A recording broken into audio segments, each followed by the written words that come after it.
Waiting is worse than failing. Yes! Kakahintay mo. Wala na nangyari. Kakahintay mo na may maging successful muna. Kakahintay mo na may makagawa muna. Kakahintay mo na may mauna na muna. Lagi ka na lang nauhuli. Lagi na lang walang nangyayari sa'yo.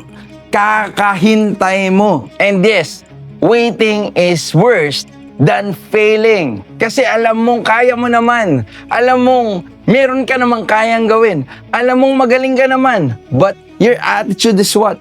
You keep on waiting for others to do it. You keep on waiting for things to happen. Nakalimutan mo, ikaw yung pwedeng mauna. Nakalimutan mo, ikaw dapat yung nauna.